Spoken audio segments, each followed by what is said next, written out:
As your senator, building a modern transportation system will be one of my priorities because investing in transportation is investing in our people. For many working families, transportation isn't just about getting from one place to another. It's about opportunity. It's about keeping a job, getting an education, and building a better future. A strong economy depends on a strong middle class, and a strong middle class depends on having the tools people need to succeed. That's why transportation matters. When workers can get to work reliably, business can grow. When businesses grow, jobs are created. And when jobs are created, families thrive. Imagine a Guam where opportunity is within reach for everyone. I'm Donna Munikanata, and I approve this message. Please re-elect Senator Shelley Calvo, number 8 on the Republican side of the ballot. She has served Guam with compassion, integrity, and results. She is rooted in service, guided by balance, and driven by community. She cares. This is Shelley Calvo, and I approve this message.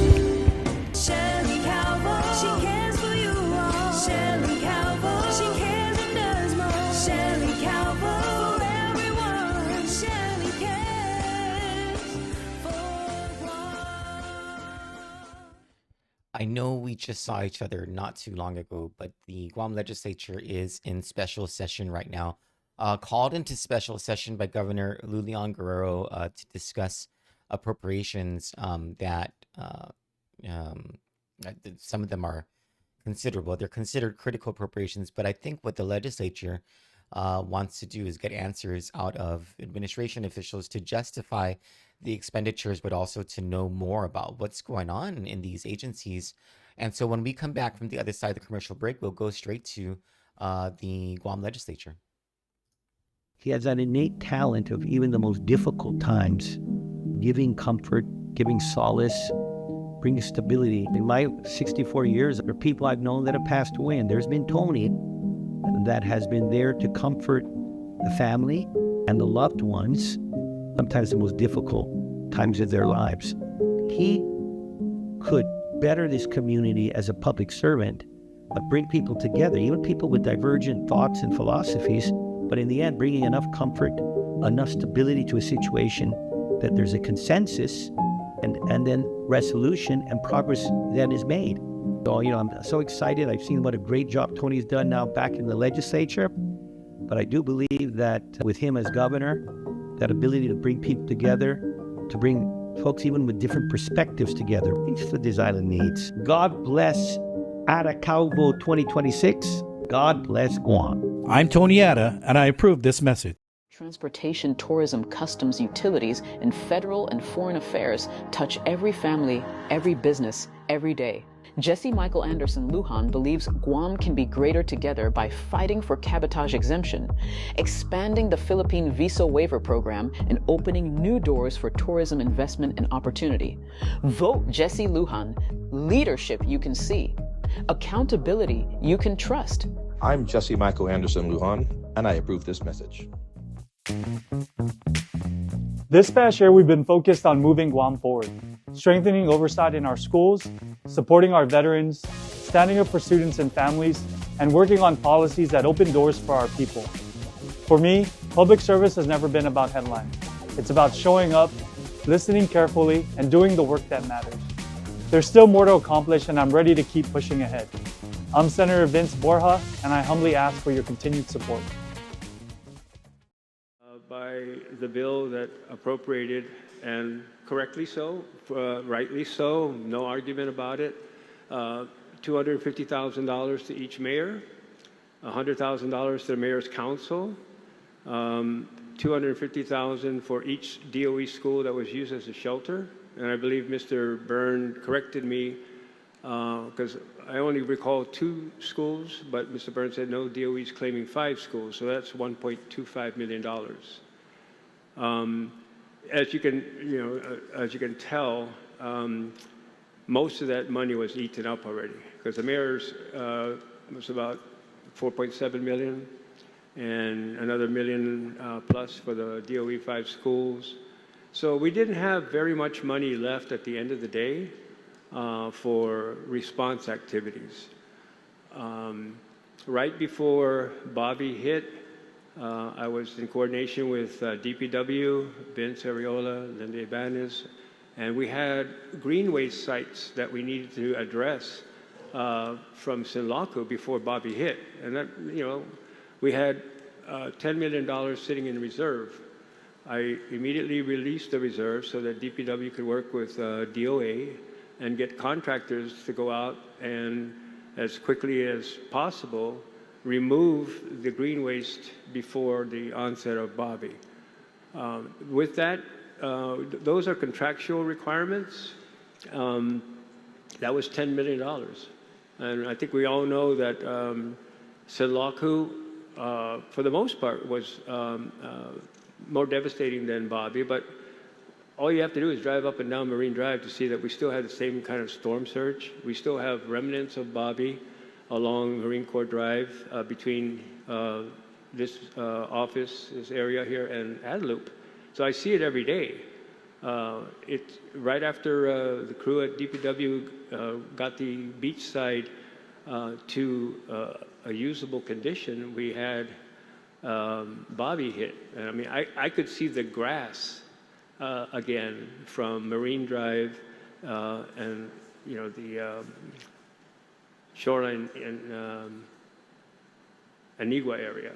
And I thought that was wonderful that we had that good of a response. There was no more sand on the road. It was all good to go. And now we're back to still having sand on the road. We have piles in front of, Kentucky Fried Chicken. We still have piles on the area between the beach and the road. And I'm pretty sure that that type of devastation is still evident throughout the island. So we're here today to seek funding because, quite honestly, what was left from Sinlaku really wasn't a lot of money. And we're here to be able to ask you for additional funding. I do apologize, sir. I don't have an actual breakout, but maybe if we can run through the different agencies and ask what their requests were that basically came up to the $13 million, because in drafting the bill, there was some other coordination that did not necessarily involve me. I was just asked whether or not the funding was sufficient, and I said, yes, the funding is more than sufficient. But like DPW, between all the work that they do island-wide for response and clearing the roads, and after they clear the roads, then you have to, take care of the green waste, and you have to take care of the stuff that got pushed to the side of the road. And that's a lot of time and effort, and it's still ongoing with respect to Bobby. The Office at Civil Defense has immediate response requirements, ongoing after the passage of Bobby and Condition 4 being declared. The Guard, we did activate the Guard, and I'm glad that Mr. Duenas is here today to speak to the duties and responsibilities that they undertook in the recovery. DPW is a big player here, but more importantly, our mayors are a huge first line and responders to the effort. So, well, like I said, there was money appropriated directly to the Mayor's Council and some money to DOE, but nothing for the rest of the administration, executive branch for responses. I don't have details, sir, and maybe the panel can help me out. And that was the whole purpose. So I could start with the mayors, okay, and this is what they ask is with this appropriation and where did that figure come from? Recognizing, okay, that I'm not concerned about the initial $250,000 that you all got and $100,000 for the okay. Saying yeah, no, okay, this is for this one here. So go ahead and. We were never asked to. We're not included. We're not yet. Ooh. I don't think the Mayor's Council is included in this 13 million. We were never asked. Well, we weren't asked we weren't asked about a lot of things, but we weren't asked to be a part of this 13 million. So as far as I know, we're not getting a share of this 13 million. But okay, then it begs to ask the question, now that you're sitting here, is there any ask for us to consider right now, at this point? Not at this point. Okay, thank you very much, Thank you, Mr. President. DPW. Thank you very much, Mr. Speaker. As was mentioned by the BBMR director, we are continuing to do our work after Typhoon Bavi, and most of that is, as you can see, along Marine Drive. And of course, we are going to handle the debris removal. We had, I believe it's passed out. You see our numbers there on the daily intake at the temporary debris removal site of how much green waste we've taken in there. So that has to be factored into recycling and, of course, overall removal. This after Bavi, we decided that we would only intake green waste and construction debris. We believe the clear majority of others, white goods, electronics, so on and so forth, was taken during Sinlaku. So, as a matter of fact, today is the last day for the debris sites to open. They will close after today. The numbers coming in have been declining, so we believe we're at a good spot to close the debris site. The big issue here, Mr. Speaker, is going to be the rock retaining wall all along Marine Drive on East Agana, West Agana, as far as Anigua, and then of course the commercial port wall. All rock walls, all retaining walls suffered damage during Sinlaku, and then additional damage during Bavi. What we are doing right now, just as a temporary fix, is there's gaps, there's holes, there's crevices all throughout the East and West Agana and the commercial port. Is we're restoring the walls as much as we can with boulders, and then we will pour flowable fill concrete into those crevices and those manholes just to keep the wall in some form of structural rigidity. That is strictly a temporary fix. What we need to do is we're working with FEMA, we're working with Army Corps, we're working even with the Federal Highway Administration for additional funding to reconstruct those walls. But in the meantime, what we would like to do with some of this money here is we would like to do a thorough assessment of the entire walls and put together a design, if you will, of a wall that will last. You know, there's so many different methods of seawalls that are done throughout the world. So we've got to take a look at that. You know, they always say you want to build something for a 25-year storm. We said that at Sinlaku, and within 60 days we had another one. So we don't want to chance this at all. We want to do the temporary repairs right now, but we also need to move on getting a design assessment, geological work, and other environmental issues that are faced with this, because we're talking about 1, 2, 3 bays, if you will, and then of course the retaining wall at the commercial port. So this is going to take quite a bit of money just on the design itself. I don't have an estimate on that, but I can tell you that just the design, the assessment, the environmental work is going to be in the millions. I think overall the construction, I'm not, for the record, I don't have a number for that yet. We are still doing major assessments, and when I say we, it's ourselves, it's FEMA, it's Army Corps, it's we've sought the assistance of our federal highway counterparts in Honolulu. They've seen the videos, they've seen the pictures, they've seen the damage that the sea has done to Marine Drive, and so they know the urgency here.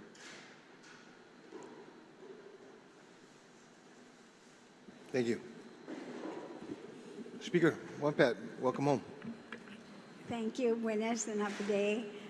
Before I give you the numbers, I'd just like to first of all thank all of you very much for that appropriations for our shelter schools. I want you to know this is the first ever that has been provided to the Department of Education, and it's very much appreciated, because when we were looking at some of the numbers by those who were here during Mawar, and then our first experience with Sinlaco and Bavi, is that all of the things that we had to procure, more importantly, was to top off fuel for the generators that are running, would be running at the time when there's no island power, and also to top off the water. And the third would be to request for a water buffalo. Oh, those and many other supplies and materials, the school actually used their own budget. This is the first time now that, based on the appropriations, is that it was a welcome need for us. What we've also done, before I give you the numbers as well, is that we wanted to look at past experiences in terms of what do we need to do to prepare for the next storm. Not just address the damages, but how now do we harden again, and especially those schools. Now, we have 15 schools that has been identified to be shelters, but for the most part, and thankfully, is that we were able to open 5, and then later we start to consolidate. So when we were calculating everything for salaries, equipment, supplies, and reimbursement of the monies that we have expended, and for fuel and water, it came out to $1,316,660,000, which basically I know over the 1.25. So the request above that would be $66,000. We're not being exorbitant in terms of what it is that we're requesting for. What's really important to us are, and then you should have a copy of some of the things that we've spent those monies for. And like I said, it is primarily to address whatever damages we incurred. And then the other is how now, what do we need to do? What is something standard that every year we have to put up? And that's where the supplies and materials, come in for the schools. In addition, to also explain to you, if you should, and later if you want to ask questions about it, is we listed some of this equipment, and this equipment that we listed are definitely very critical. Like I said, what we've learned from the past where there was, flooding, where we need to reroute, water. Whether one is that in the middle of the storm, we needed to have a tank for diesel ready to be able to move to the shelters, because in this last Sinlaco, we couldn't get anything from Morocco. Everything shut down, and so we could not get any fuel. What we've done this time around to prepare for it is that, yes, we were able to get a used tank so we can go up there and refuel, station it in the most northern part where we have more shelters would be, of course, up north, if that's where our guys had done that. But like I said, that was just an example of lessons learned, and then what can we do for the next storm? And yes, Senator, I was very strict with our people, is to really stay within that dollar amount, but to use and spend the monies wisely based on not just the needs of our shelters, but even the needs for our shelterees. So I hope I was able to answer your question. Thank you. Yes, you were. Thank you very much, ma'am. Just before we go to the next, Mr. Speaker, what have you received so far? We received, as of yesterday afternoon, $500,000. Of the 1.25? Less than half of, for Bavi still? Yes. Even though we're asking for more? Yes, because these are already POs that have been cut. Okay. Some of the supplies, actually, like I said, our DFAS here himself, the guy put himself out and had to charge for a lot of things that we needed for the schools, and we intend to reimburse him for those as well, and they are well documented. Is that money in your account already, Frank, or is you're waiting for a... The $500,000 is in our account as of 4 o'clock yesterday afternoon. That's the first transfer of money. Okay. Thank you. Okay. Colonel Dueñas, National Guard, sir. Good morning, Speaker. So the Guam National Guard's role in all this, if we move into a state active duty status, it's generally in support of another government of Guam agency. So what we do is we just provide manpower and potentially equipment to support that agency. So in a typhoon response, that would normally be the Office of Homeland Security. That's pretty much it. So any funding would go through that agency upon their approval. So how much of this funding are you requesting for? So we have none directly that we're requesting through this with the Guam National Guard. Listen. Yes, Military Affairs had $619,000 left from Sinlaku. So we loaded that and we made it available to Department of Military Affairs for any state activation requirements that were necessary. So again, thanks to the body for allowing any known, readily available funding. DMA is a really good instance in when we know that they had money they didn't expend, and we went ahead and transferred that and made it available for Bobby. Okay, thank you very much. Madam Minister, ma'am, Homeland Security. Remember that what I'm primarily looking for is how much of this ask are you asking for? How much of this $13,361,849 is Homeland Security and Civil Defense? I'd like for you to focus just on Homeland Security and Civil Defense. Then I'll go to Joe for the recovery. How's that? Okay? Yes, sir. Good morning, Mr. Speaker. Thank you. Sir, may I start off first by thanking this body for providing the funding necessary for both Super Typhoon Sinlaku and Super Typhoon Bobby in order for us to respond appropriately. So if I want to just set the stage for that. So, and can I also give a caveat? So Mr. Cabana is the director of the Guam Recovery Office, but he is also our finance officer who is tracking all the expenses. So I could start with that, sir. But Speaker, I'd like to report that we are well within our spending of the $250,000 that we were initially given for emergencies, purchases, salaries, supplies, and equipment. And a breakdown, if you know, Mr. Cabana can let you know how much of this $13 million that we are requesting for. And if I can just turn it over to him. Thank you, Mr. Speaker.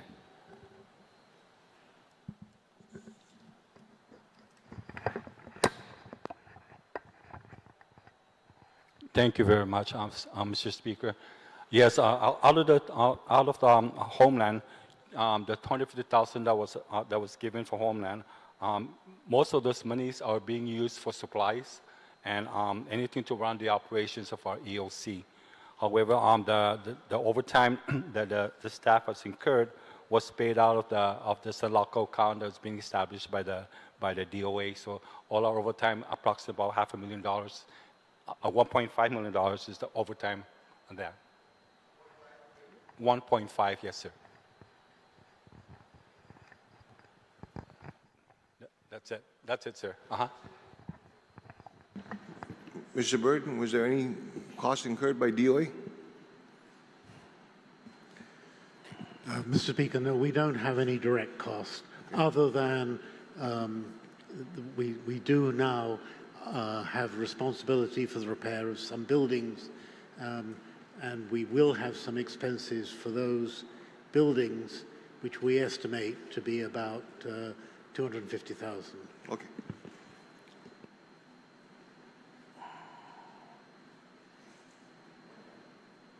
Okay. Thank you for going through this exercise. Learn from the mayors. You don't need any money, or you aren't asked for any money. Zero. DPW, you probably need about millions, but you don't. There's nothing specific other than. Let me just go ahead and take your $10 million that you said you needed for pre, because this is post. Right. But I'm going to go ahead and consider it, okay? The $10 million. The $10 million will go to debris removal for Sinlaku. Yeah. Okay. What we would use this is we really want to focus on some of the debris removal for Bobby and assessments and design for the entire shoreline protection of East, West Agani, and the port. Okay. For GDOE, you're $66,000 short, so that's just it. National Guard, it's going to be taken care of, so there's really nothing here. Homeland Security, Civil Defense, about 1.5 mil. And DOA, about 250,000. I'm going to do some very quick abacus math, but it's nowhere near $13,361,849.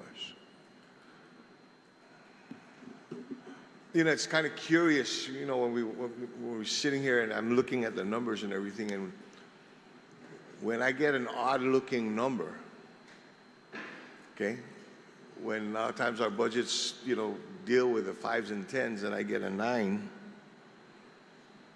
and I get a 1, I'm just wondering how we come up with $13,361,849 and whether or not that's all needed. And I just asked everybody what their portion was of this money. And it's nowhere near that. So what is that figure that is necessary? Anybody? Mr. Speaker, if I could, on the DPW side, for that retaining wall, east, west of Gagnon, the port, we could take the entire 13 million. I can tell you that straight on the record. We could take that entire amount for design, for assessment, environmental review, geotech engineering, everything. That entire east, west of Gagnon and Port Authority reconstruction of that seawall is going to be, I'll throw out easy 100 million. And that would have made the language much more simpler if it just said just all to you. But what this language says is for expenses include but are not limited to costs related to the protection of life and property and critical infrastructure, safety and security, inclusive of compensation, comprising regular pay, overtime, hazardous pay, and other authorized personnel costs, food, water, and sheltering, health and medical services, energy, communications, transportation, and hazardous materials. Individual assistance is authorized under this section. I'm just trying to figure out how we're going to do all that. And where did we come up with this specific number of $13,361,849? Mr. Speaker? Yeah. My staff reminded me that for Sinloco we had 25 million, right? And we were tracking $63 million in revenue collected above the adopted level prior to the landfall of Bobby.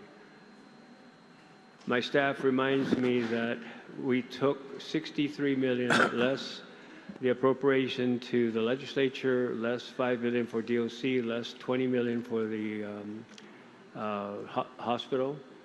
And we juxtapose that against the $63 million, and that's essentially how we came up with the $13 million oddball figure number that you're quoting. And there's two items that I was remiss in mentioning. Chelsea Munya from Agriculture has submitted two requests, one for Bobby and one for Sinloco. $2 million for crop loss damage on each incident. So that's another $4 million of assistance. And we're hoping that we're all okay with the individual assistance being able to provide funding for the farmers and their crop loss for both Sinloco and Bobby. So that's cumulatively another $4 million that hasn't been a hand raised at the table just yet. Thank you. I appreciate that. However, Mr. Carlson, I need to remind you that this governor's bill, while there was many discussion here about what happened in Sinloco, this governor's bill restricts the funding for Bobby. It didn't mention anything about Sinlaku. And I'm very aware and attuned to public assistance, individual assistance, and what should be responding. And that while we can incur these costs, what are we doing to be able to start to work with FEMA? First off, have we determined with Sinlaku and with Bobby what our cost share is? Thank you, Mr. Speaker. Yes, we have determined, as a matter of fact, upon the declaration of the Sinlaku June 30th, we've already started our applicant briefing. The cost share is a 75-25 split. Okay.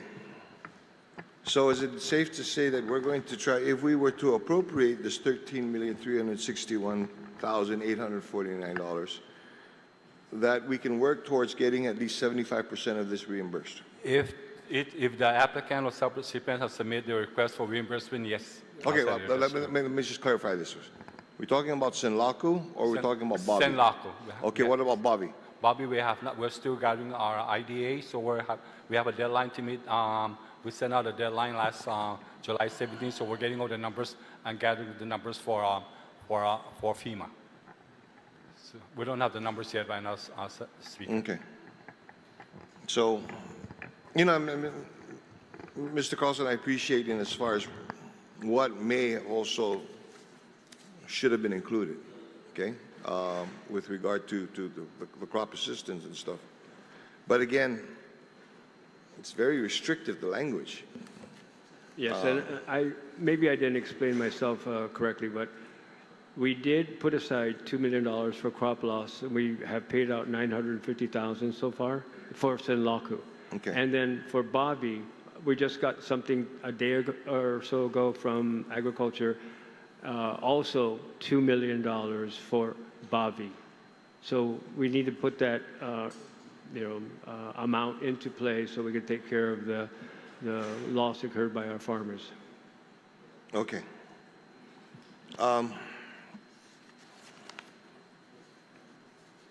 Who wrote the bill? Who wrote the bill? The governor's office, sir. Okay. Because again, you know, I mean, it's asking for a very specific amount. And I'm just wondering where that came from, how that came about, you know,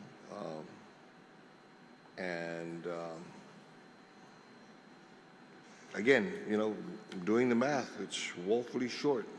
Although Vince can use it right away, but I'm sorry, Vince, that's not how the bill was written.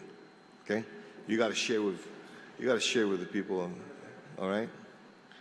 But you know, I mean, the rest of my questions on this is predicated on how we got to this figure. And then what processes, now my next question is what process are we using to be able to get, this is unprecedented as to what we're asking for. Quite honestly, it's unprecedented at this fashion. And in its uniqueness, I guess what we're trying to do in this exercise is find out how we got to these numbers and everything, so that we can make sure that it's covered. All right? That's the point of this. Who's going to get that $1? Okay? It's a funny figure, especially when you're sitting on this side of this side of the aisle. Okay? Or this side of the hall. Okay? I'm not going to belabor this anymore. Thank you very much, Mr. Chair. Thank you, Speaker Blas. Chairman Dueñas, you're recognized. Susmasi, Mr. Chair.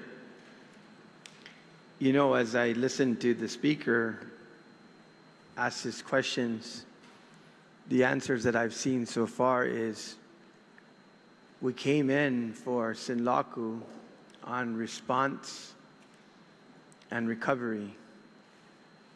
And then we came in on Bobby to use the remaining funds for response and recovery. And so far, at least from DPW, what I've heard is response, recovery, and capital improvement and mitigation. So I'll ask those questions in a moment, but I wanted to start with,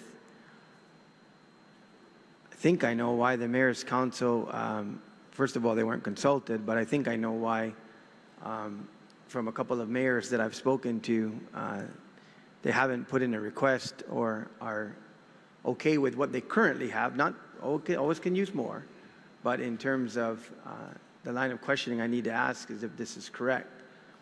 First of all, what did the Mayor's Council receive for both Sinlaku and Bavi, cumulative?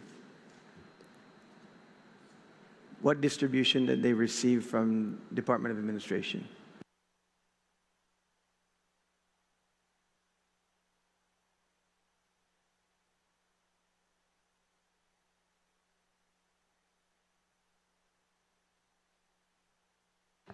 So for Sinlaku would be roughly 4.7, and for Bavi would be 4.8 million.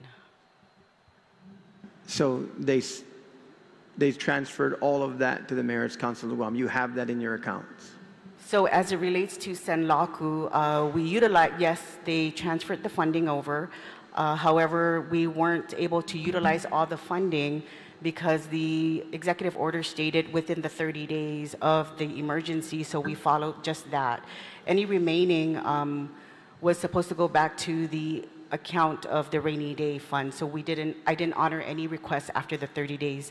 The executive order was not extended, so we just followed the executive order. So what is currently in your account for Sinlaku? I don't have that figure. I could get that to you. But you didn't turn it back to DOA. You still have it in your account. So it was. Can you give me one moment? Yes.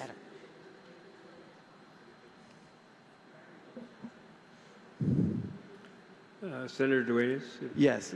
Yeah, so the executive order basically was the response, the public law actually trumps the executive order, and the funds were available to the Mayor's Council with a requirement that they provide reporting to the legislature until the money is expended. That's how the Sinlaku was written. Okay, well, we'll figure out where the money's at and how much is there. We can account for what we've expended so far for Sinlaku. Anything after the 30 days, I'm going to find out where that went. It's typically handled with DOA, but I'll get that answer to you. Okay. Ed, do you have that accounting? Well, may I just clarify something? Please. The wording for Sinlaku and Bavi laws were different. For Sinlaku, we made the funds available to the Mayor's Council to use up to the amount that was appropriated for, and there was 100,000 then distributed to each of the mayors. For Bavi, the wording says that 250,000 should be dispersed to each of the mayors, which we've done, less the amount that they have appropriated themselves, and that would go through the MCOG process. And then there was another additional 100,000 that went directly to MCOG. Some of the mayors, for different reasons, want to return those funds, principally, I believe, because some mayors don't have staff who are trained to do procurement, and therefore they want it to go back and through the MCOG process. So Ed, my question is, what is the balance in your account that was either remitted back by the Mayor's Council of Guam, or are you saying you have no returned money from Sinlaku from the Mayor's Council? From the Mayor's Council, it's an appropriation. So did you distribute the entire $4+ million to the Mayor's Council of Guam? We appropriate, there was an allocation of 4.7 million because the Mayor's Council is part of the overall cash funding. So you put that cash in their account? We put the appropriation in their account and we pay for whatever expenses come through. Okay, so we'll go back to Joy Jean. So our records indicate that for Senlaku funding, we have not utilized 1.8 million. Now again, I'm following the executive order, which is clearly states it's 30 days unless extended. So the council followed the order and followed the law, and that's where we're at with Senlaku's funding. So you have a 1.8 million allocation balance from Senlaku. Correct. And then let's move now to Bobby. Senator, I want to talk about Bobby. Please. Because I'm glad that DOA thinks it's easy to just stop the process in the middle of the game and issue checks for the mayors to deposit into their non-appropriated funds and without any kind of reconciliation. And this is the frustrating part, is we're always chastised for not using our money. We're always chastised for not following whatever it is they want us to follow. And sure, thank you for the $250,000. And thank you, Governor, for signing it to us. We all got the $250,000 to each mayor's office, and 100, thank you, Senator Ada, and Senator San Augustine, to the Mayor's Council Admin Office. What happened on Friday, just this last Friday, and we were following procurement code, following the law, sending in our requests for procurement to the executive director. Everything is fine. Friday, we get an email. You know who gets the email? Our accountant. Okay. Gets an email to tell us that we can no longer encumber any more of this money because a check is going to be written out to the mayor's office, and the mayor's office is going to deposit it, perhaps, into their non-appropriated funds account and figure it out from there. Wait a minute. Wait a minute. Joy Jean. So, Senator... You mean to tell me that there's no reconciliation? They basically said DOA, no money is left that's available, and they independently wrote checks directly to the mayors? Correct. All 19 mayors? Correct. And for them to deposit that in a non-appropriated account? Unless they're depositing it into their own personal account. And the issue, the Senator, that I have is that there was no communication between DOA and our admin office to reconcile before issuing these checks. What kind of balance did they use? I mean, even in your own personal account, you don't write a check if you don't know your balance. And we would know what our actual balances are. Encumbrances versus expenditure. We went through the whole this whole issue during the budget and how much $2 million we have. But you didn't, we know what our books say. And we have been working on using prior years. We have been working on trying to expend all the money that we asked for. And in this case, this just needs to end for us, because that's all I can tell you, is that we were not consulted and we don't know. So our advice to the mayors is not to cash that check, because we don't know what their actual balances are. Now, if they choose to cash the check, so be it, but then you have vendors out there that might not get paid, invoices that are floating that she doesn't know of. That's number one. Number two, who's certifying those funds? That's appropriated funds. It wasn't a grant. It wasn't a donation from anybody. Those were appropriated funds by this legislature, and we want to follow that law.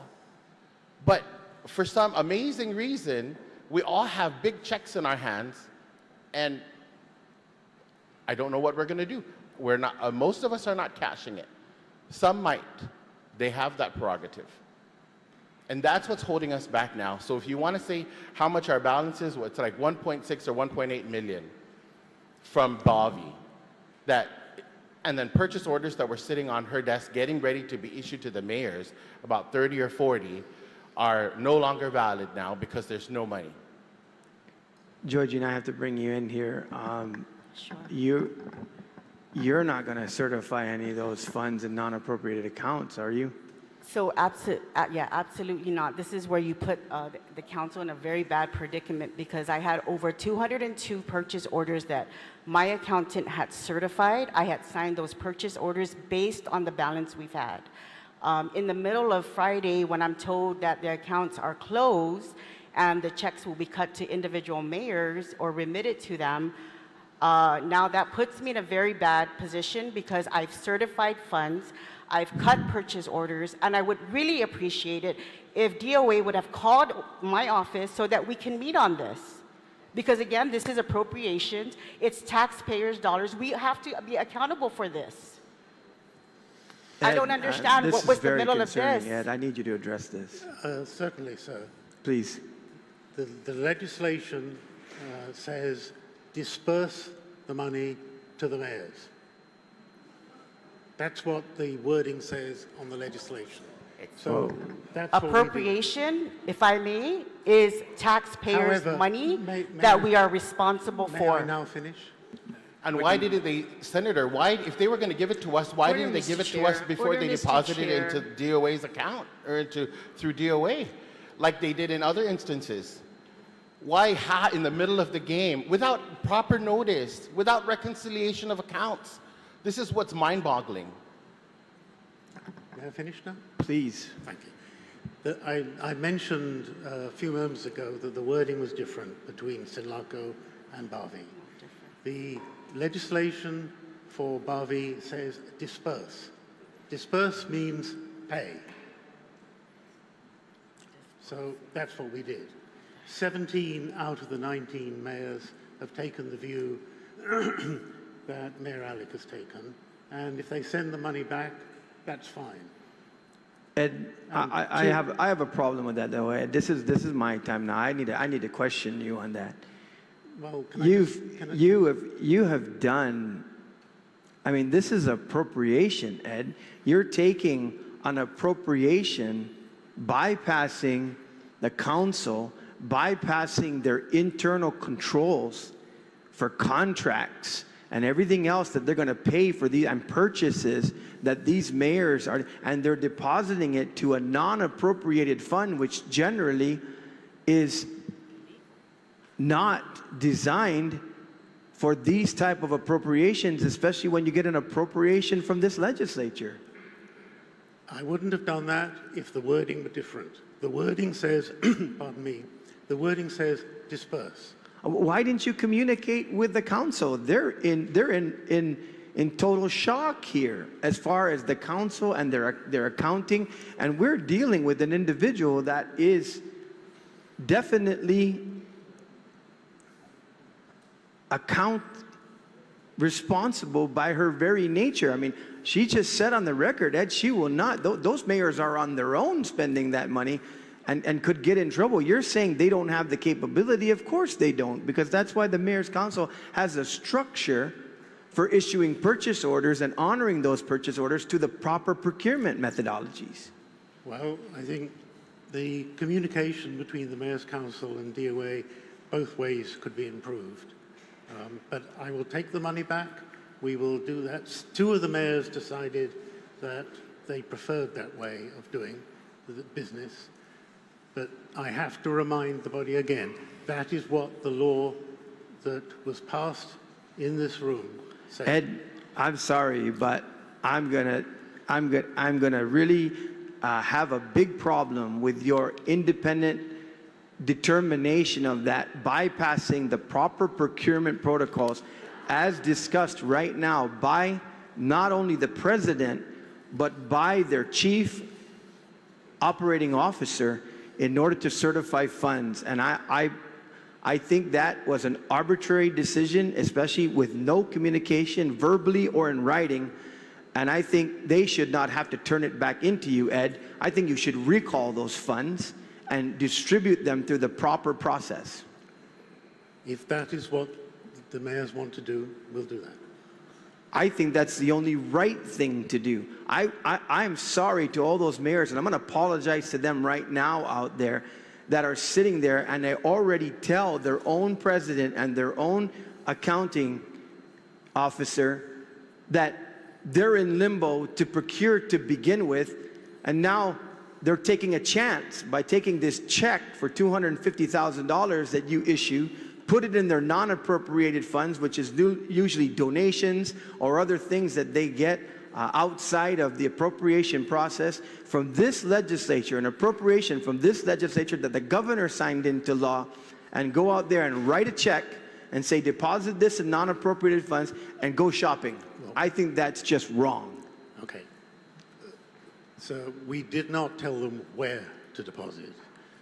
However, that's the only fund they have, Ed, other than the mayor's council's account. You know, we thought we were doing the right thing by dispersing it. That's, again, if I remind you, sir, that's what the law said. If the law had said something different, like it did with Senlaku, then we would have proceeded in that way. I think the law of accounting should prevail. Joy Jean, you do not approve of this process at all, do you?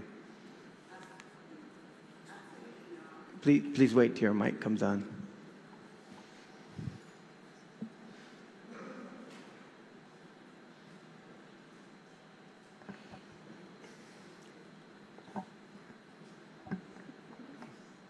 How about this? Of course, absolutely not. That's very irresponsible, physically irresponsible. That's the short answer to it. So you agree that it should be recalled? I don't agree with any of these amounts to be deposited into a NAF account that's not monitored. Thank you. Because regardless of how you slice it, you put everyone at risk here, including the mayors. Thank you, Joy Jean, and thank you for taking that very strong, appropriate position. And so we want to know, the mayors want to know now what happens with the remaining funds because of the 4.8 million, Mr. Burns. We've accounted already for 3.2. So the remaining, they're hungry for the money. They want to go utilize it right now. But what do they do with it? The checks that they have, that they were told to pick up. I think I just mentioned. And according to my staff, you were out sick and we were waiting for an answer. So please, now that we're in the public's eyes and we are all accountable for our responses, can you please tell the mayors, the 19 mayors that are listening right now, what can they do with the check? Where do they deposit it? And how are they accountable for this? How are they accountable for the process or the expenditures for this? I think that's a good question, Ed. Well, I'm not sure I heard all of it because it seemed so to I'll be repeat it. I'll repeat it to you, Ed. But could you tell the mayors? Can I finish answering the last question? Sure. So, if the mayors wish to reverse this arrangement, which we believe was following the law, rightly or wrongly, we thought we were following the law, then that's fine. The funds will be available to them this afternoon. Then we will cancel the check. They don't even have to return it. Yeah, Ed, I suggest that you cancel all of those checks and redeposit their allocation into their master account that they used to distribute to the mayors through proper procurement, so those mayors can come back to the mayor's council through Joy Jean, their fiscal officer, and do proper protocols for appropriation. I have a request for the mayor's council. Please. The legislation for Senlaku requires a report to be sent of expenditures by each mayor. Mayor Alec actually sent me, because I requested those reports, Mayor Alec sent me one last week. And thank you, sir, for doing that. I haven't got that report back from any of the other mayors. So I would certainly appreciate that expenditure report so that we can account for it. I'm sure they'll meet the requirements for reporting, Ed. Let's move on. Lester, I've got a little bit of difficulty, and I had this distributed to our colleagues.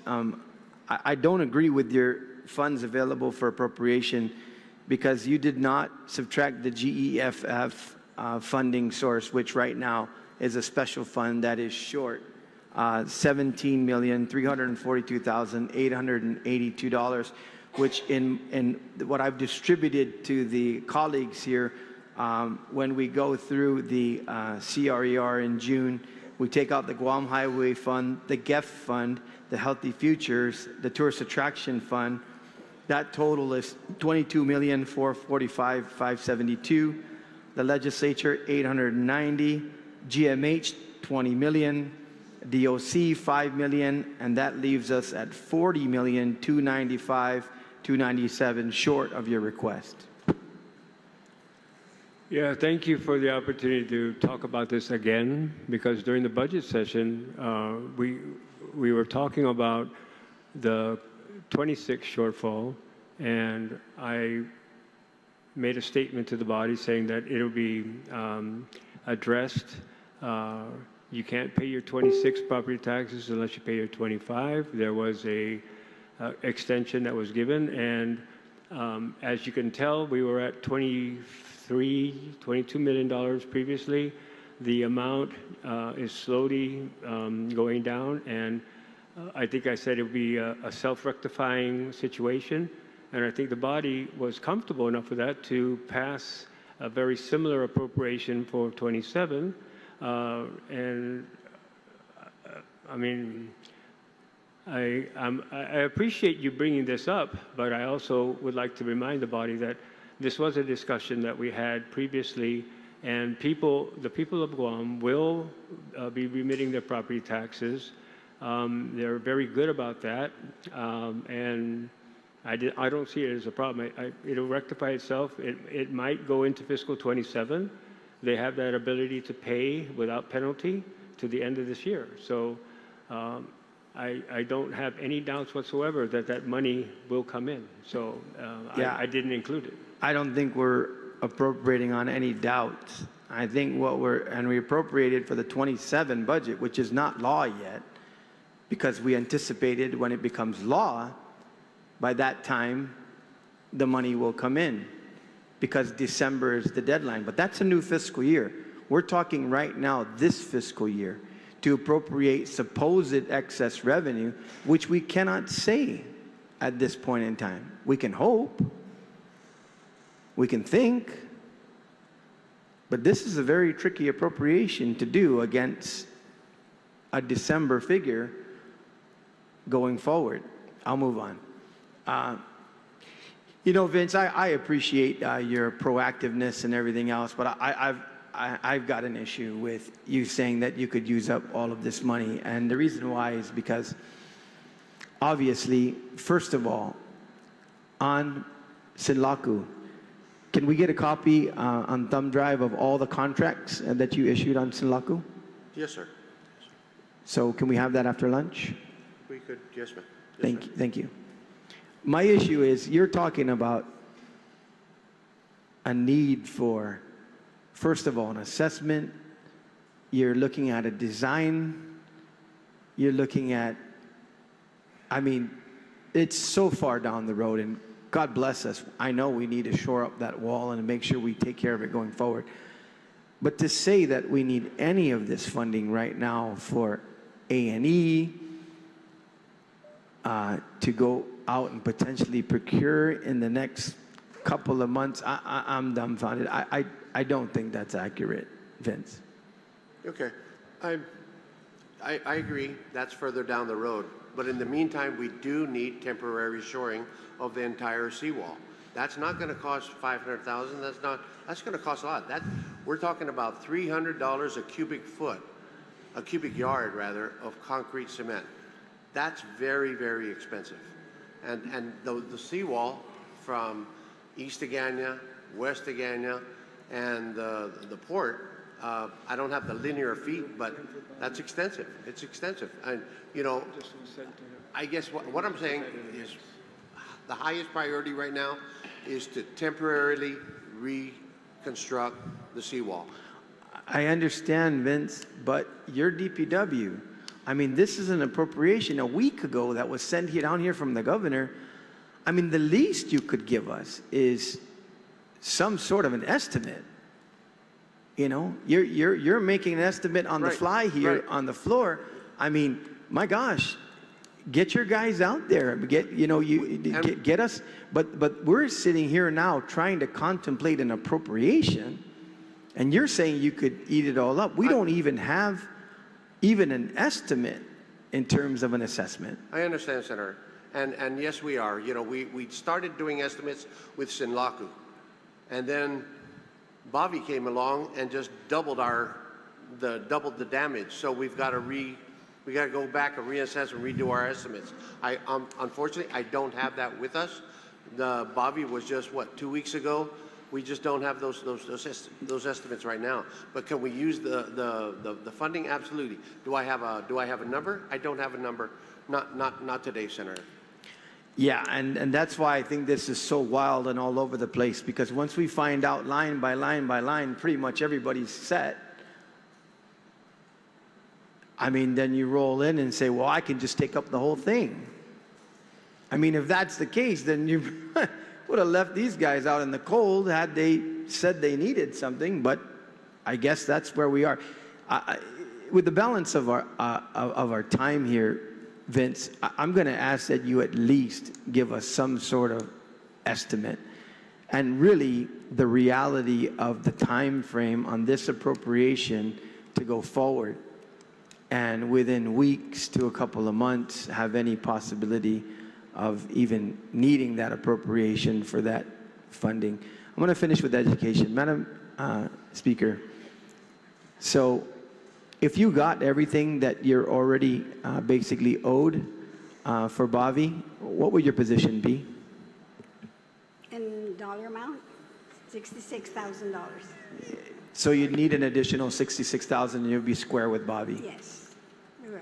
And just to let you know that similar to Mawar, we did not include mold mitigation and down fences. We want to send that through the same process as well, because what we have now at least will be a pre and a post documentation. Thank you, Speaker, and I agree with that. A lot of what we're talking about right now sounds a lot like DLAN to me and down the road working with civil defense, but that's my time, Mr. Chair. Thank you, Senator Dueñas. Senator Gumatauto, you're recognized. Thank you, Mr. Chair. So we're back in court at 10 o'clock on July 7th, 2026. It's been 16 days. So I don't see Esther here. I was going to ask, for the record, are EOC operations being scaled down right now? What's the ops tempo currently at the EOC?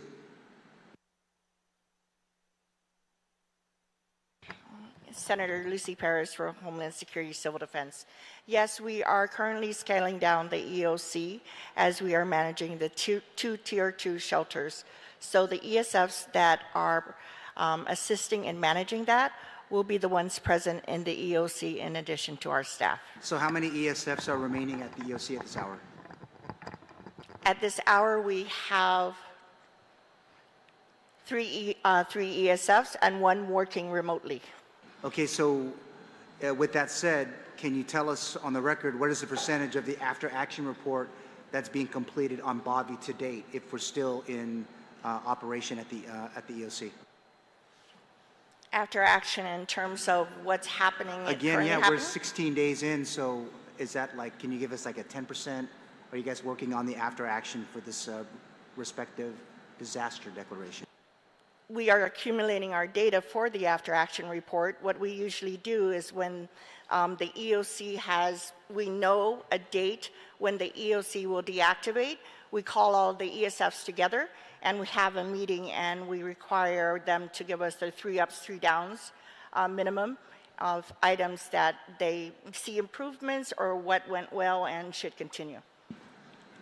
Again, I'm hoping that that'll get done in some point. Let me move on.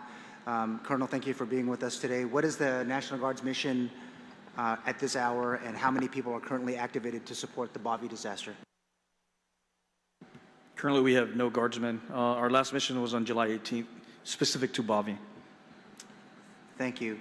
Thank you, Chief, for being with us this afternoon. What is the Guam Police Department's LE role as part of the recovery operations, and how many people are currently, or personnel from GPD are currently activated to support the Bobby disaster?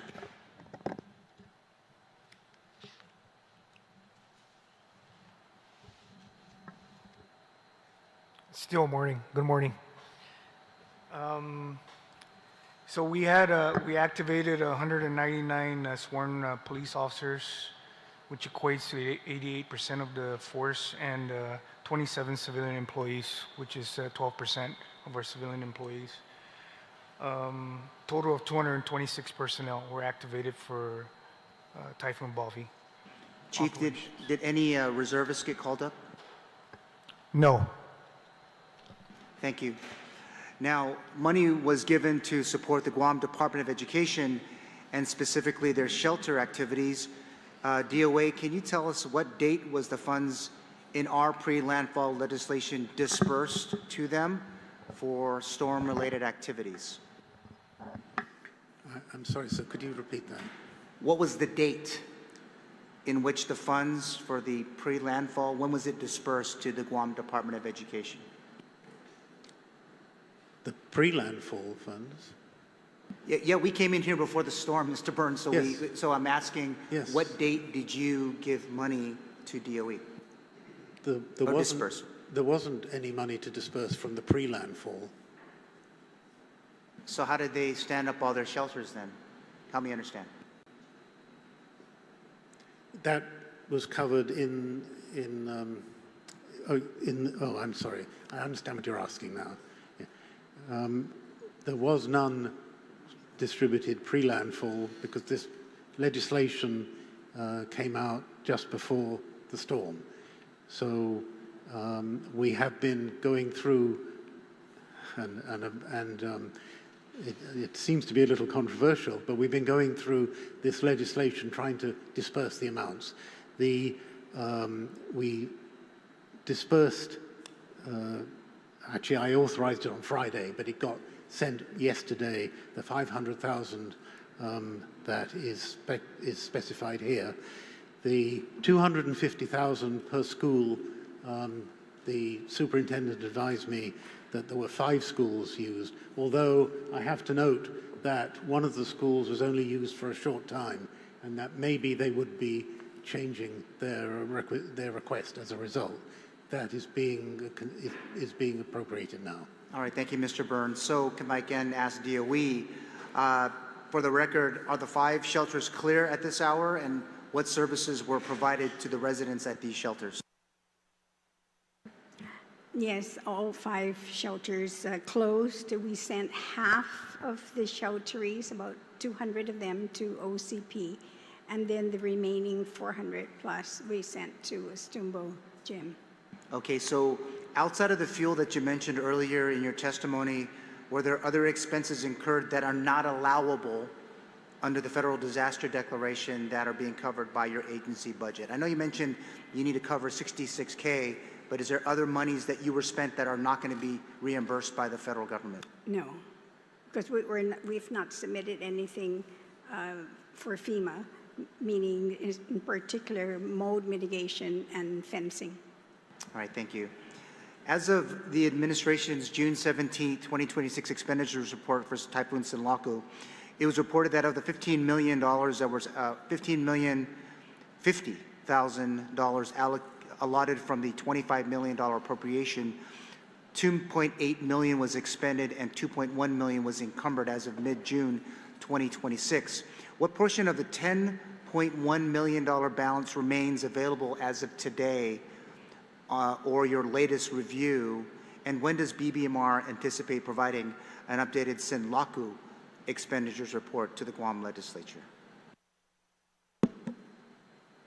Senator, as I think I said earlier, right before Bobby hit, there was a request from DPW to release the $10 million that was in reserve for the green waste disposal. So I released that money, and I think I do need to give you an updated Sinlaku report, but once the funds are released, I anticipate the bulk of it will be drawn through the contractors that they secured to take care of the green waste.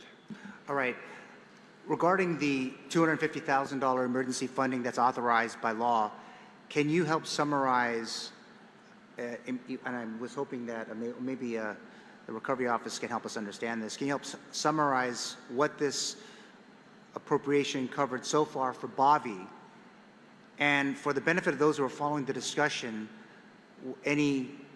were any part of the Sinlaku related expenditures covered by the initial $250,000 emergency funding? Thank you, Senator. Of the $250,000 for the Bobby, a big round of the, we spent about a total of $202,000 on $13.48. That was our POs that went out. Out of that, our invoices that came is $100,449.42, leaving an outstanding balance of $101,564.06. Expenditures for this is to augment the EOC for our fuel, meals, supply, repairs of generator, services, cleaning and plumbing of the building, and sandbags, and communication and equipment rental. None of these are commingled with the $250,000 that was appropriated for San Laco. So I think this is the first time we've heard that the EOC had some damage. So are you saying that part of the storm damage was the generator? I know you took a lot of effort to get it online. So was there a major hit to the power generation of our EOC? So for the generator, yes, the generator was tested pre-storm, was working during storm, and then one of the electronic cards took a hit from the power back surge. So we coordinated with getting another generator from FEMA to power up the EOC, and then also working with our vendors to get the cost so that we can replace that circuit. Any idea when that will be completed? We're still in the emergency time frame. Yes, sir, understood. So we did inform them about the urgency of time. So we're looking at two options. So both vendors are trying to find out where the part is and how we can get it. Option B is we do a rethreading or recoil of a certain equipment to buy us some time. But in the meantime, the EOC is operational and will remain operational.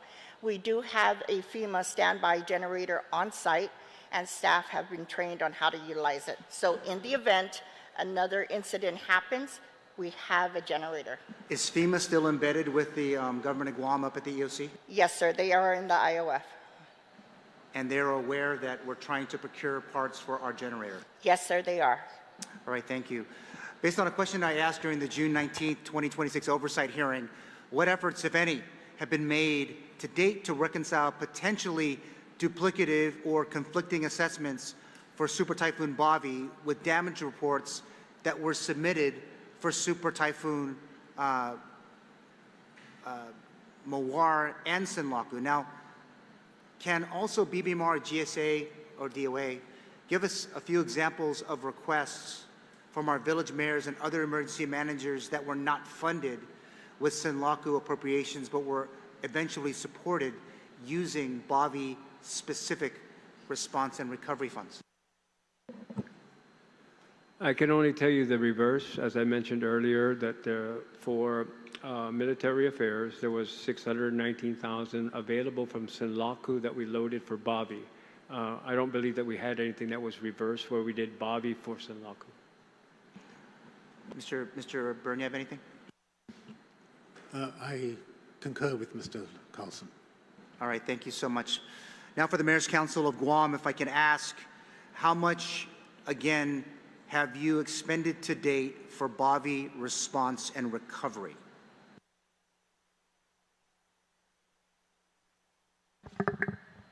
I'm so sorry, Senator. Can you please repeat that one more time? Yes, thank you. For you, how much has the Mayor's Council of Guam, how much have you expended to date for Bavi response and recovery? And let's take it in two chunks. Sure. You have the mayor's and your respective office. So let me summarize it for you, if that may be easier. As far as expenditures and encumbrance, we've done at least 3.2 million of the 4.8. So we have 1.6 remaining. And then for your office? That's everything. Okay. And then going back, will the Mayor's Council be able to complete your work with these funds in the next 14 days as part of the emergency? Because we're still inside the emergency. Well, the way I understand the executive order is it's a 90-day term, so we are using that 90-day as far as procurement. So about 74 days. Will you be able to make all these things done in 74 days? Well, I can tell you right now, we're behind 5 days already. So the goal is to supply the villages with their heavy equipments or rentals or whatever they need to recover and restore the villages back. Absolutely, the answer is yes. So any conversations that the Mayor's Council had with FEMA on complying with all rules and regulations under the Stafford Act? Because I know this is a federal disaster declaration. Are you guys in compliance? We have had communications with FEMA, but not regarding reimbursement. Yeah, because I think that if we recall during Bavi, and we see it in the actual expenditures, and I know that there was phone calls made to Public Works from certain mayors that, and this is not any offense to Lynn or to Vince, but they called your agency and they just couldn't get the resources, so they went and they bought equipment. They bought backhoes, they bought trucks, they brought everything imaginable, I think, that are now probably going to be bigger than Public Works at this point.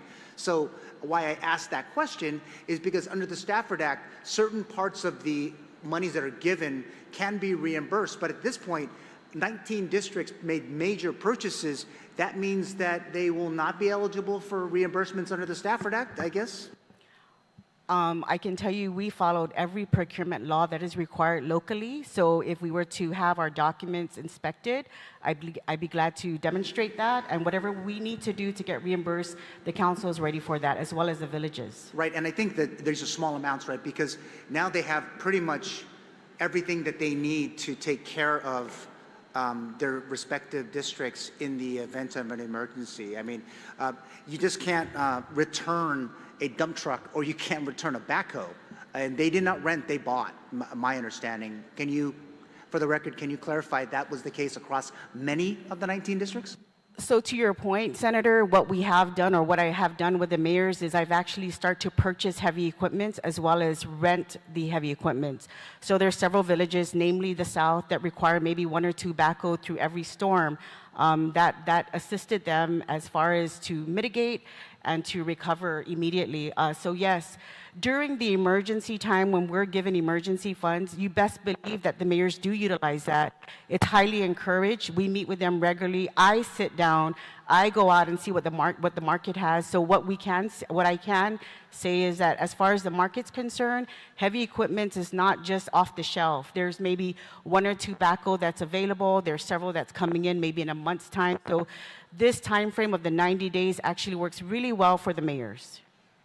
And with that said, I'm just going to go to, probably the rest of my questions will be with DPW, but I know that, Vince, you mentioned much of the seawall activity and in cooperation with the U.S. Army Corps of Engineers, that we can probably speak for much of the Marine Drive or Route 1, because at my office I see every day and hear it every day, the moving of sand and the like. Those were projects that are being in close coordination with EPA, U.S. EPA, and I guess Army Corps to ensure that the moving of sand is being done correctly. It sounds crazy, but moving sand is not, you just can't throw it back in the ocean, right? Correct, correct. Only to the high water mark, now, as I understand. Now, there was major damage, and I know that we just haven't really talked about it, because I know preliminarily we haven't really had a go at it, but much of the road, especially the newer improvements to Route 1, were damaged. There's now bumps in these roads, but that's the same as in southern Guam. We're not talking about southern Guam at this point, but there was extensive damage, especially in the Barcenas area, down in the Maleso, going down towards Enrahan. Is that, are those part of the projects that will be identified in your, I guess, that big ticket that you mentioned earlier? Yes, they will be. Because I know that in Senlaku, there was damage to much of it, but how fast really are we thinking that these areas are going to be improved? Because I know that Mawar damage still is still pending too, right? You know, the process for renovation, repair, construction of federal identified routes, Route 1, Route 2, Route 16. Hey, why not Route 4? You didn't say Route 4. Route 4. It's just long, and it's just a long, tedious procedure. There's all kinds of processes that are involved in road construction and road repair, not to include just finding the available funding for it. So, you know, it does take long. You know, we've had projects that sometimes take us 3 years until we finally break ground, and that's just the process. And then on top of that, we have our procurement our own local procurement, that takes a while as well. So it's a lot of buildup until you finally break ground for a road reconstruction. Okay, so let me just ask one last question, especially on the debris removal. You did mention earlier that the debris sites are going to be closed today or tomorrow? Today is the last day. Okay, so let me move to the chief. Chief, I mean, I'll speak for the chairman, but he mentioned there was quite a number of law enforcement to be positioned in these debris sites. Is there a thought that that may have been a bit excessive for debris removal? Was there some hint that there might be theft going on? There was a lot of GPD up on EPAL, and I just wanted to get your take on, was it necessary to have that many LEs, police officers, assigned to EPAL and the debris removal site? Not aware of, Senator. I'm not sure how many police officers are you referring to, but not that I'm aware of that we sent a lot of our officers for that specific assignment. I'm aware of, one per shift, and we do 12-hour shifts. That's what I'm aware of, according to our operational plan. Yeah. I'm not trying to get you in a gotcha moment. I know that the chair had said he saw plenty of police officers. Go ahead, Lynn. You want to say something about the site? It's just an awfully expensive effort.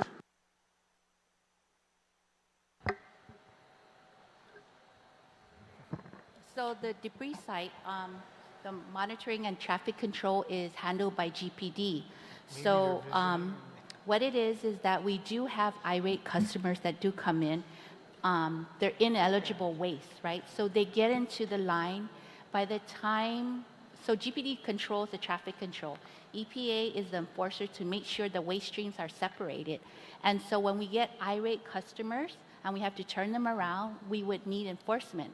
And then also when they're in the site and we direct them to the permitting site, we find out that in between the bags and stuff, there is an illegal waste stream. So we have that situation with our staff, so we ask for support to escort the individual out. So there is some instance that we do need enforcement in the debris site and outside of the debris site. Right, thank you for that. I know we're only 16 days in, so I mean, we can look outside. It is pretty blue sky for the most part, but because why I asked that question on the debris sites, because there were, and I don't like using the reference, but you talked about illegal waste streams, but we're also getting reports that there are also illegal dump sites because they can't go through that's being monitored by GPD, and they're now dumping elsewhere. I don't know, it could be in different villages. Are you guys getting those same reports as we are? So, like Vince had mentioned, the last oversight, illegal dumping is happening, and it's because they're not part of the Guam solid waste stream customers, or they're not aware of their program that are given 5 up to 10 items twice a year. If you're an active customer, you can get your white goods, your mattresses, your furnitures picked up by Guam Solid Waste. And if you're not a non-active customer, you would pay a fee and they will still provide you that service. So there is a program that's handled by Guam Solid Waste. It's just that the residents are not fully aware. I'm not too sure. But that is a program offered by Guam Solid Waste. Well, I mean, I think if the EOC is still activated, there's like message number 1. Because right now, if we're starting to see that, I know the Joint Information Center may be limited, but we need to get the word out about illegal dumping. And I think that that's an important distinction today. As shelters are cleared and everyone's trying to get back to normal, again, we're only 16 days out. In 16 days, pick another response. 16 days, people were still without power, water, and a bunch of different things. We still have that today. But this is a different type of activity that we're seeing. And I do appreciate the effort. And I do appreciate your candor in this first round, at least on the questions I had. So, Mr. Chair, that's all I have at this time for this round. Thank you. Thank you, Senator Gumatautau. The time's 12:15. We're going to go ahead and take a lunch break, and we'll return here at 2:15 p.m. So we're on recess till 2:15.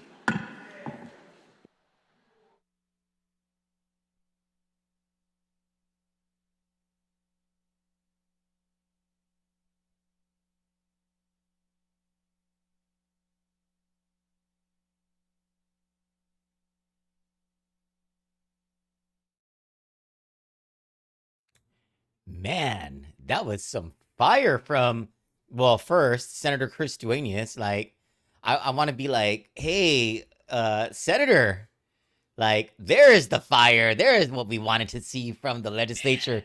Oh, shoot. I hate my voice.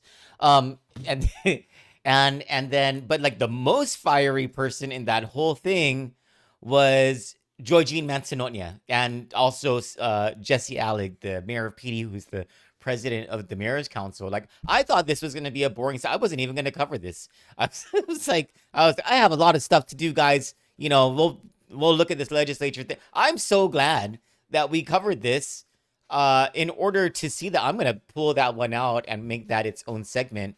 That whole interaction involving Chris Duenas, Jesse Allig, Georgine Manzanonia, and Ed Byrne. And where has this legislature been? Like, I mean, I know some senators, you know, Sean Gumatauta has always been really good at calling administration officials to the rug, to the carpet, whatever that saying is. But it sounds like, I mean, even Frank Blas, who's normally, you know, middle of the road, Switzerland, even he was like, hey, things are not making sense here. I mean, I think this is what the voters elected the Republicans to do. It's nice of them to have shown up for work. And I appreciate that. Anyway, for Kandit News, I'm Troy Torres. Until, I don't know if we're going to, I have things to do this afternoon, so I don't know if we're going to play for you live the